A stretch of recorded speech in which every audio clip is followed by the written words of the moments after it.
ಕಾಂಗ್ರೆಸ್ ಪಕ್ಷದಲ್ಲೇ ವಿರೋಧ ಈಗ ಕರ್ನಾಟಕದ ಸಾಮಾಜಿಕ ಮತ್ತು ಆರ್ಥಿಕ ಸಮೀಕ್ಷೆ ಸೋಷಿಯೋ ಎಕನಾಮಿಕ್ ಸರ್ವೆ ಇದು ಮಾಡಿ ಸುಮಾರು ವರ್ಷಗಳಾಗಿತ್ತು. ಇದು ಏನು ಲಕೋಟೆಯಲ್ಲಿ ಮುಚ್ಚಿದ ಲಕೋಟೆಯಲ್ಲಿ ಇದ್ದದನ್ನು ನಿನ್ನೆ ಸಂಪುಟದಲ್ಲಿ ನಾವು ಲಕೋಟೆಯನ್ನು ಒಡೆದು ಅದನ್ನು ಸಂಪುಟದ ಮುಂದೆ ಮಂಡಿಸಿದ್ದೇವೆ. ಮುಂದಿನ ವಾರ ಚರ್ಚೆ ಇದೆ. ಚರ್ಚೆಯಲ್ಲಿ ಇಡೀ ನಾವು ಸಂಪುಟದಲ್ಲೂ ಕೂಡ ಅದನ್ನು ಚರ್ಚೆ ಮಾಡ್ತೇವೆ. ಹಾಗೂ ಸಾರ್ವಜನಿಕ ವಲಯದಲ್ಲಿ ಸಂಪುಟದ ಹೊರಗಡೆ ಯಾರ್ದು ಏನೆಲ್ಲ ಅಭಿಪ್ರಾಯ ಇದೆ ಎಲ್ಲವನ್ನೂ ಸಹ ಗಮನಕ್ಕೆ ತೆಗೆದುಕೊಂಡು ನಾವು ಚರ್ಚೆ ಮಾಡ್ತೇವೆ. ಸೊ ಚರ್ಚೆಯ ನಂತರ ಮುಂದಿನ ಹೆಜ್ಜೆಗಳ ಬಗ್ಗೆ ನಾವು ತೀರ್ಮಾನ ಮಾಡ್ತೇವೆ.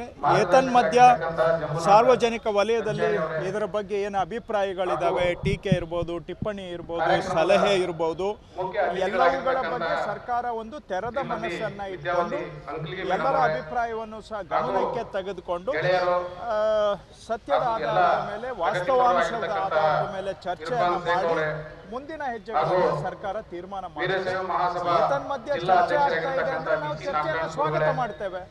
ಚರ್ಚೆ ಆಗ್ಲಿ ಅಂತಾನೆ ನಮ್ಮ ಇಚ್ಛೆ ಇದೆ. ಆದ್ರೆ ವಾಸ್ತವದ ಆಧಾರದ ಮೇಲೆ ಚರ್ಚೆ ಆಗ್ಲಿ ಅಂತ ನಾವು ಮಹಾನಗರ ಪಾಲಿಕೆಯ ಸದಸ್ಯರಾಗಿರ್ತಕ್ಕಂಥ ಒಕ್ಕಲಿಗ ಮತ್ತು ಲಿಂಗಾಯತ ಹೊಸಮನಿ ಅವರೇ ಹಾಗೂ ಇನ್ನೂ ನಗರ ಗೃಹ ಕಾರ್ಮಿಕ ಯೂನಿಯನ್ ಅಧ್ಯಕ್ಷರಾಗಿರ್ತಕ್ಕಂಥ ಪರಿಜನ ಸಮಸ್ಯೆಗಳಿದೆ, ಅದನ್ನು ಕೂಡ ನಾವು ಗಮನ ತಗೊಂಡು ಚರ್ಚೆ ಮಾಡ್ತೇವೆ. ಯಾರ್ದು ಬಿಟ್ಟು ಮಾಡುವಂತ ಉದ್ದೇಶ ಇಲ್ಲ. ಆದಷ್ಟು ಎಲ್ಲರನ್ನ ಜೊತೆಗೆ ತೆಗೆದುಕೊಂಡು ಹೋಗಿ ಮಾಡಿದಾಗ ಮಾತ್ರ ಇದು ಯಶಸ್ಸಾಗುತ್ತೆ.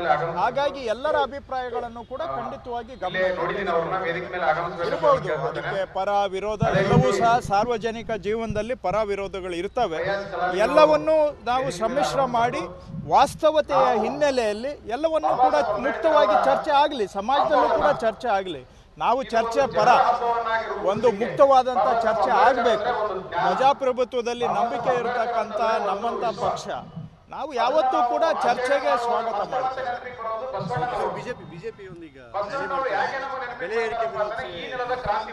ಬಿಜೆಪಿ ರಾಜ್ಯ ಬಿಜೆಪಿಯವರು ಬಹುಶಃ ಅವರ ಉದ್ದೇಶ ರಾಷ್ಟ್ರೀಯ ಸರ್ಕಾರದ ವಿರುದ್ಧ ಹೋರಾಟ ಮಾಡಬೇಕು. ಆದರೆ ಅದನ್ನು ಹೇಳೋಕ್ಕಾಗದೆ ಇಲ್ಲಿ ರಾಜ್ಯ ಸರ್ಕಾರವನ್ನು ನೆಪ ಮಾಡಿಕೊಂಡಿದ್ದಾರೆ.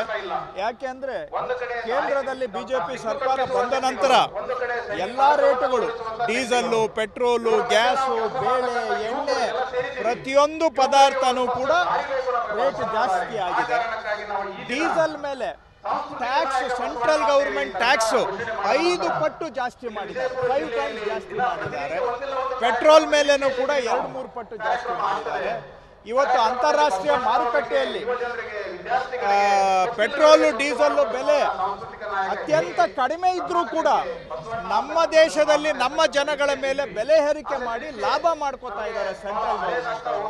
ಸೊ ಬಹುಶಃ ಅದರ ವಿರುದ್ಧ ಬಿಜೆಪಿಯವರು ಧ್ವನಿ, ರಾಜ್ಯ ಬಿಜೆಪಿಯವರು ಧ್ವನಿ ಎತ್ತಿದ್ದಾರೆ ಅಂತ ನಾನು ಅಂದ್ಕೊಳ್ತೇನೆ.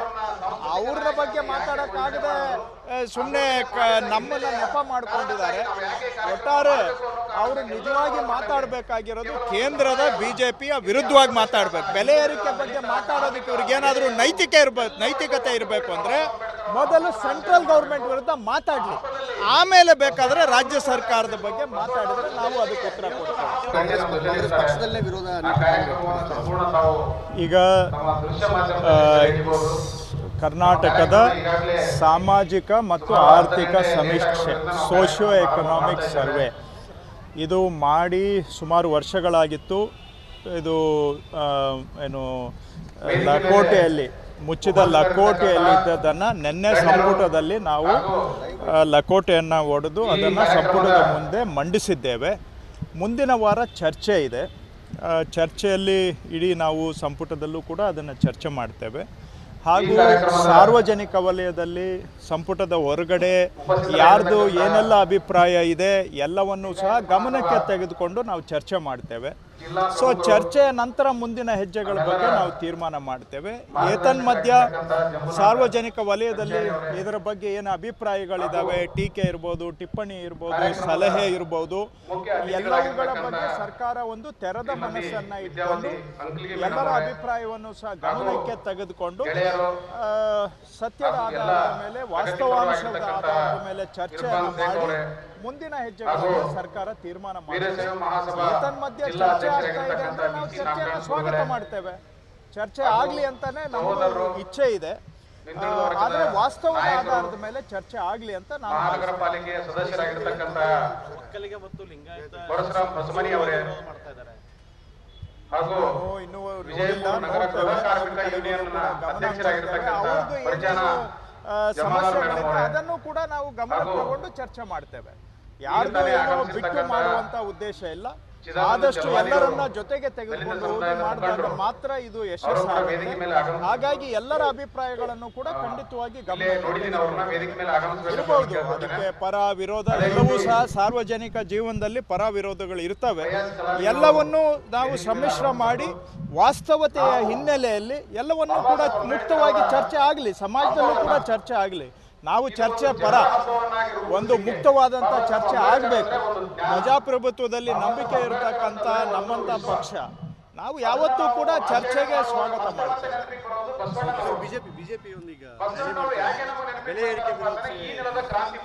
ಬಿಜೆಪಿ ರಾಜ್ಯ ಬಿಜೆಪಿಯವರು ಬಹುಶಃ ಅವರ ಉದ್ದೇಶ ರಾಷ್ಟ್ರೀಯ ಸರ್ಕಾರದ ವಿರುದ್ಧ ಹೋರಾಟ ಮಾಡಬೇಕು.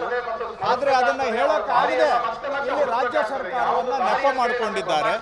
ಯಾಕೆಂದ್ರೆ ಕೇಂದ್ರದಲ್ಲಿ ಬಿಜೆಪಿ ಸರ್ಕಾರ ಬಂದ ನಂತರ ಎಲ್ಲ ರೇಟುಗಳು, ಡೀಸೆಲ್ಲು, ಪೆಟ್ರೋಲು, ಗ್ಯಾಸು, ಬೇಳೆ, ಎಣ್ಣೆ, ಪ್ರತಿಯೊಂದು ಪದಾರ್ಥನೂ ಕೂಡ ರೇಟ್ ಜಾಸ್ತಿ ಆಗಿದೆ.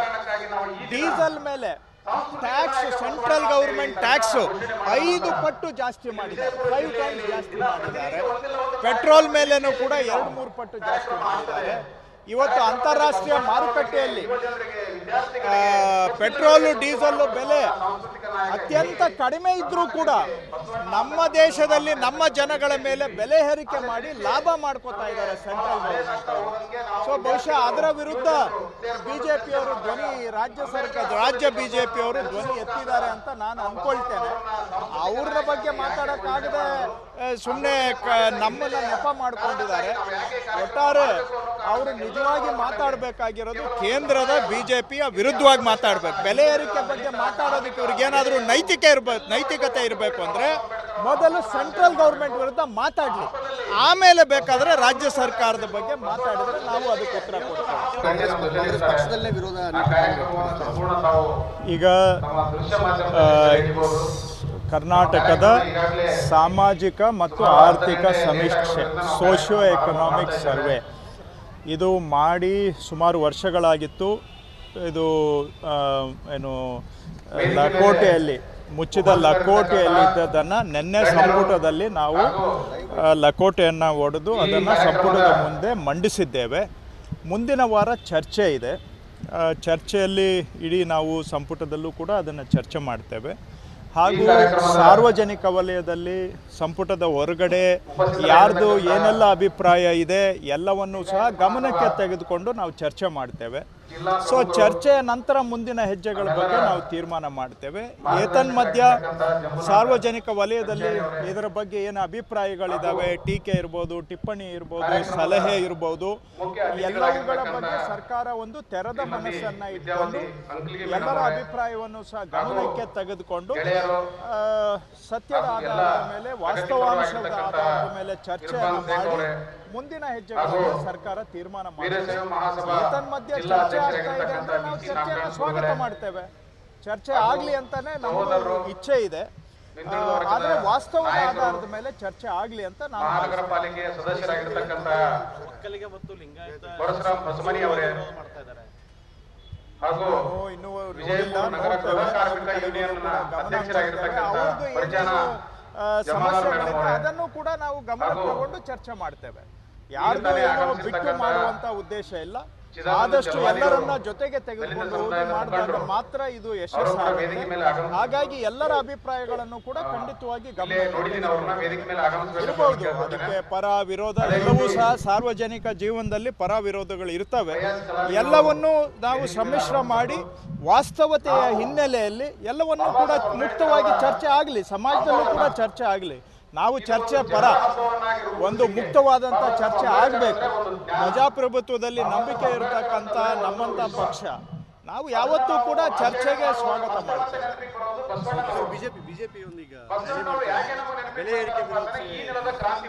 ಬಿಜೆಪಿ ರಾಜ್ಯ ಬಿಜೆಪಿಯವರು ಬಹುಶಃ ಅವರ ಉದ್ದೇಶ ರಾಷ್ಟ್ರೀಯ ಸರ್ಕಾರದ ವಿರುದ್ಧ ಹೋರಾಟ ಮಾಡಬೇಕು, ಆದರೆ ಅದನ್ನು ಹೇಳೋಕ್ಕಾಗದೆ ಇಲ್ಲಿ ರಾಜ್ಯ ಸರ್ಕಾರವನ್ನು ನೆಪ ಮಾಡಿಕೊಂಡಿದ್ದಾರೆ. ಯಾಕೆಂದರೆ ಕೇಂದ್ರದಲ್ಲಿ ಬಿಜೆಪಿ ಸರ್ಕಾರ ಬಂದ ನಂತರ ಎಲ್ಲ ರೇಟುಗಳು, ಡೀಸೆಲ್ಲು, ಪೆಟ್ರೋಲು, ಗ್ಯಾಸು, ಬೇಳೆ, ಎಣ್ಣೆ, ಪ್ರತಿಯೊಂದು ಪದಾರ್ಥನೂ ಕೂಡ ರೇಟ್ ಜಾಸ್ತಿ ಆಗಿದೆ. ಡೀಸೆಲ್ ಮೇಲೆ ಟ್ಯಾಕ್ಸ್, ಸೆಂಟ್ರಲ್ ಗೌರ್ಮೆಂಟ್ ಟ್ಯಾಕ್ಸು 5 ಪಟ್ಟು ಜಾಸ್ತಿ ಮಾಡಿದ್ದಾರೆ, 5 ಟೈಮ್ಸ್ ಜಾಸ್ತಿ ಮಾಡಿದ್ದಾರೆ. ಪೆಟ್ರೋಲ್ ಮೇಲೇನೂ ಕೂಡ 2-3 ಪಟ್ಟು ಜಾಸ್ತಿ ಮಾಡಿದ್ದಾರೆ. ಇವತ್ತು ಅಂತಾರಾಷ್ಟ್ರೀಯ ಮಾರುಕಟ್ಟೆಯಲ್ಲಿ ಪೆಟ್ರೋಲು, ಡೀಸೆಲ್ಲು ಬೆಲೆ ಅತ್ಯಂತ ಕಡಿಮೆ ಇದ್ರೂ ಕೂಡ ನಮ್ಮ ದೇಶದಲ್ಲಿ ನಮ್ಮ ಜನಗಳ ಮೇಲೆ ಬೆಲೆ ಏರಿಕೆ ಮಾಡಿ ಲಾಭ ಮಾಡ್ಕೋತಾ ಇದ್ದಾರೆ ಸೆಂಟ್ರಲ್ ಗೌರ್ಮೆಂಟ್ ಅವರು. ಸೊ ಬಹುಶಃ ಅದರ ವಿರುದ್ಧ ಬಿಜೆಪಿಯವರು ಧ್ವನಿ, ರಾಜ್ಯ ಬಿಜೆಪಿಯವರು ಧ್ವನಿ ಎತ್ತಿದ್ದಾರೆ ಅಂತ ನಾನು ಅಂದ್ಕೊಳ್ತೇನೆ. ಅವ್ರ ಬಗ್ಗೆ ಮಾತಾಡೋಕ್ಕಾಗದೆ ಸುಮ್ಮನೆ ನಮ್ಮನ್ನ ನೆಪ ಮಾಡ್ಕೊಂಡಿದ್ದಾರೆ. ಒಟ್ಟಾರೆ ಅವರು ನಿಜವಾಗಿ ಮಾತಾಡಬೇಕಾಗಿರೋದು ಕೇಂದ್ರದ ಬಿಜೆಪಿಯ ವಿರುದ್ಧವಾಗಿ ಮಾತಾಡಬೇಕು. ಬೆಲೆ ಏರಿಕೆ ಬಗ್ಗೆ ಮಾತಾಡೋದಕ್ಕೆ ಅವ್ರಿಗೇನಾದರೂ ನೈತಿಕತೆ ಇರಬೇಕು ಅಂದರೆ ಮೊದಲು ಸೆಂಟ್ರಲ್ ಗೌರ್ಮೆಂಟ್ ವಿರುದ್ಧ ಮಾತಾಡಲಿ, ಆಮೇಲೆ ಬೇಕಾದರೆ ರಾಜ್ಯ ಸರ್ಕಾರದ ಬಗ್ಗೆ ಮಾತಾಡಿದ್ರೆ ನಾವು ಅದಕ್ಕೆ ಉತ್ತರ ಕೊಡ್ತೇವೆ.